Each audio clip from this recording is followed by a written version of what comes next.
What is going on, YouTube? Matt back again here with another video. This one I wanted to talk about growing your territory in medical device sales, some things that you might not realize are even common issues in growing your territory in med device sales. So for those of you that are new here, my name is Matt. I'm an area manager for a med device company. I've held a couple med device roles before getting into this role specifically. So I know my way around the industry a little bit. I want to share some things that I've learned with you. For those that are returning, I thank you for coming back and giving me the support. I appreciate each and every one of you. So thank you very much for doing that. And without further ado, let's get right into it. So the first thing I want to talk about before growing a territory is, can you even actually grow this territory sustainably? And what I mean by that is, for example, if you are a hardware rep and you have 5 surgeons that you're working with, all are very busy, honestly, you might not be able to grow at all. You might just be doing great. Your margins might be too thin on your time, so you might not be able to actually give adequate service to any other surgeons based on the ones that you're already working with. So really, the only option after that would be to hire someone on that is new, that could help you out and could help you out with growing the business essentially. But if you're in another role, like durable medical equipment or something, you're doing like bracing, other types of things like that, you actually might be able to grow more business because you'll actually be able to find more surgeons easily. You'll actually be able to, won't have as much time because fitting a brace takes a lot less time than back surgery does. So obviously, the bracing route probably pays less than the hardware route per case, but these are things to be aware of. So let's say you are in a territory that's underperforming and it is your job to grow it. So you know that you have to grow it. The biggest thing that's going to grow a territory that I've seen is the service, which the service is the hardest to provide in the beginning, because in the beginning, you're not going to really know what you're doing as much. So that's why, it's imperative in the beginning that you learn your product the best. You do the most that you can every day to give adequate and amazing service to these physicians, because that's going to help you grow the most. So that's why younger reps, take a little bit of time and have trouble beating out competitive competition, because they've been there for longer. They know what they're doing more. It's harder to do.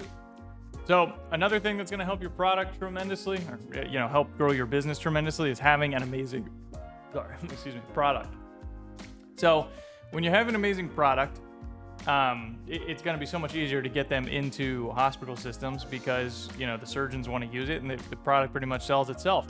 But one thing I do want you to be mindful of this is, if they're a larger med device company and the product pretty much sells itself, they really only need you for the service component, which you may enjoy. You may not like doing the selling piece as much as the service piece, and that's perfectly okay. But usually most times they're going to pay you less to do this because the product sells itself, if that makes sense.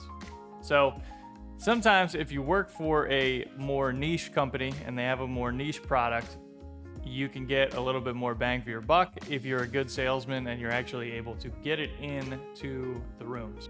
So my point in saying this is, growing with a great product is much easier to do than with a smaller product, but it does come with a cost.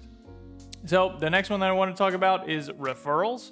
So referrals are going to help you out a ton. So for example, you could spend your whole entire year trying to breach, the front desk at a medical office to speak to a surgeon, and they could just, tell you no the whole entire time. But you could be friends with someone that knows the surgeon and they could just text them and get you the meeting like that. So the power of referrals is amazing. You probably won't grow a territory that big without them. So I did just want to, put that out there to you, that, making a positive impact on everybody is one of the best ways to go. So the last thing I wanted to talk about is picking up a new product. And if you work for a direct company, this is pretty much going to be impossible without moonlighting. And moonlighting just pretty much means you're working for 2 companies pretty much at the same exact time, which is, a offense that some companies will terminate you for, so be careful of that. But if you work for a distributorship, you can pick up other products, just pretty much go to the company, add them to your bag, and then, try and go sell them pretty much on like a 1099 basis.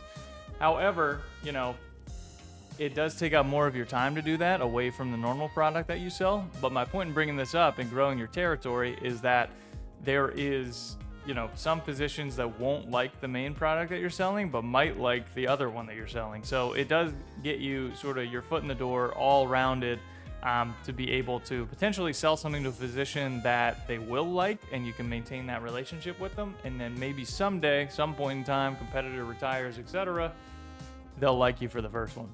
So that's it for me today. I'm going to be actually going to Los Angeles for a conference here soon, so that'll be taking up all of next week. So I actually probably won't be able to post that much next week, but I'll get right back on the ball the following week starting in August.